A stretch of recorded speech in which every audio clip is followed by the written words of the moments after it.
Hello and welcome to WhatKeepsYouAwake.tv. It's time again to dive into the hustles, the hurdles, and the highs that keep small business leaders up at night. I'm your host, David Hooser, and I'm again fortunate to welcome today's guest, Ray Hughes. And Ray, welcome back to the show. Thank you for having me. It's an honor. And we wanted to come have you back so we could talk specifically about your quest now that you've sold the martial arts schools to start your own national podcast. Yeah, it's going to be a mobile podcast. Mobile, so I think I'm going that's to be right. able to say I'm the only one. I don't know if that's true or not. I have to do some research. Driving around my motorhome, going across the United States and interviewing relevant, interesting, probably older martial artists and talk about their background and the insights they have learned, and hoping that information I can pass on to younger people that are coming up the road. Now, part of that's going to be women's angles. What is the female perspective of martial arts training? One will be business. There's a lot of the business of martial arts. the business of running a school. Right. Highly recommended. And you can be very profitable and do it right. Okay. So you don't have to cheat the system. What about conflict of age? When you feel like you're aging out and becoming irrelevant as a business owner, as a business owner and a martial art. Because this is what's beautiful about martial arts and business, and this podcast will be covering, because they're both the same battle. Right. They go hand in hand. Unbelievable. And so in business, when you come to that day where you're in the darkest, deepest hole, and we've all been there, where you just think, I'm not going to be able to get out of this. You're the same thing in martial arts. You're in the darkest, deepest hole, then you have to be able to work your way out. That's how pre-planning for me. Okay. I'm always preparing. What if? Now, I'll be honest, COVID caught me off guard. Sure. I never thought in my wildest dreams. I'm right on the edge of retirement. I'm 65 years old. I have everything in place. My heir apparent who's been with me for 25 is there. I think COVID hits. Who would ever thought? And you can't go into the schools at all. It was horrible. And you were talking about some of your online teaching stuff, and I was thinking I had to do Zoom for a year to keep the business open. Right. And trying to teach a technical art like martial arts, you could just see the eyes without glazing a physical connection to your students. It was horrible. And then finally getting some people back and moved on from there. But the point I was saying is you have to be prepared for those dark holes, even when you're not expecting them, because they're going to be there. So let's talk about how you're going to implement your mobile strategy, because it's interesting. I have a lot of people that I talk to about coming on the podcast here, and I tell them we do our podcast in studio, and a lot of them are like, "Well, I don't want to come to you. I want to stay right where I am." And I say I understand your philosophy, your mindset, and your time. I value your time. Absolutely. But I want the physical engagement of my guests, not, just, hey, I see you online. And it's pretty funny because, I know I like that. a lot of people when they're online, they're like you've already mentioned how you have to be 100% in. And when I'm in business, even when I'm sitting at home working from my home office, I'm in my business outfit. Yes. So I'm in business, even when I'm remote.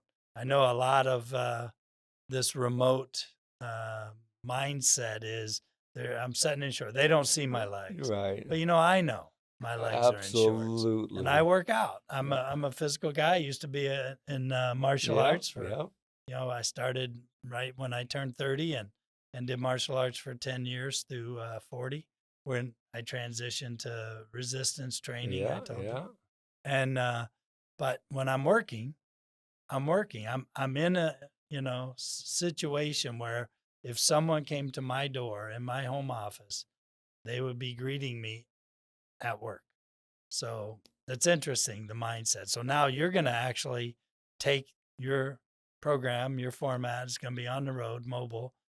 And where's your first? Where do you envision your first direction to be? Going west? You going north? Well, I'm going to start right here in Arizona. So you're going to stick because I have a few people here that are quite unique. Okay. And it's a new show, so you got to get it started off, keep it close. And then from there, because I'm also an international referee with USA Okay. Karate. So I know people all over the world, but also in the United States. Okay. And I want to go, just what you just said So was you're going to perfect. follow your network. Wherever I go, I know Okay. people there. I'll set up a podcast and have a show because I'm like you. I like the feeling of working together Right. live. I'm not a real technical person on online stuff. I can do it, Sure. but I don't like it. And this way, it's live. It's not as nice as the studio. We were talking about off the air about sound and all the issues that go into something like this, but I'll figure it out and get people to relax. They'll be where they're at, where they're living, Right. and they'll be able to open up and drop a few nuggets of knowledge that a young person would like to hear about. Right. If you're running a martial arts school, the technical side's the easy part. Right. It's the back behind the scenes. Right. And my instructor who got me into the martial arts wasn't a good businessman, Right. and he paid for that. And there were just simple things like watching the money, Right. watch your Cash. cash flow, Right. have a budget, stick to the plan, be disciplined, just like you were talking about being at your house and being as a businessman dressed, feel, look.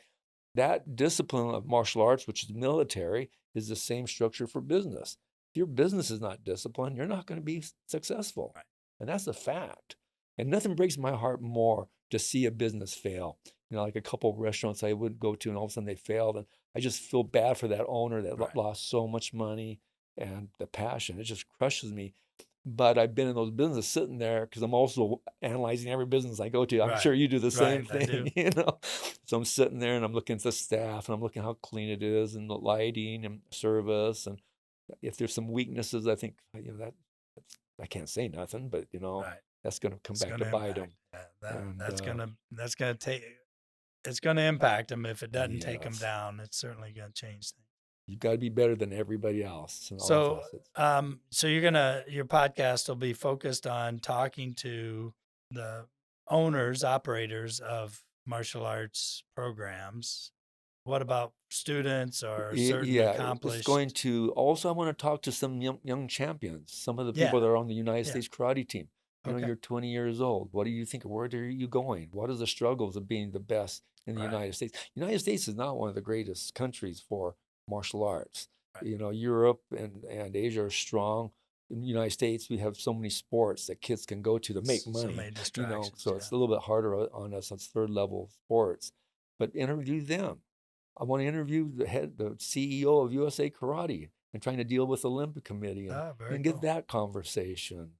Some people that are old school versus new school thought, that old master that hates sports versus the person that loves sports and hates the old traditional, that argument's a fantastic argument. Right. Talking to people about the battle here. This is the hardest. Sure. Your mind will lie to you. It'll tell you you're not good enough. It'll tell you to be scared and not go forward. Tell you you're too tired. So it's interesting because there's been a lot of talk. I'm certainly not, it's not a political show. Yeah. There's a lot of talk about men and, or males and females. But when I think of martial arts, it's a fairly mixed audience. I mean, it's very, very mixed. Matter of fact, when I started in the 70s, there were very, very few women involved and kids. It was mostly young men. Well, now my school had 50% girls. Yeah, it's 50-50. Yeah. And they're all learning together. And absolutely. They're competing. Do they compete together? They do up until you start having mass change of the body. So, you start to get the preteen. You need to separate them. Okay. And so I'm a proponent. Girls should be in their sports because that body structure needs to work together. And you got guys that's different.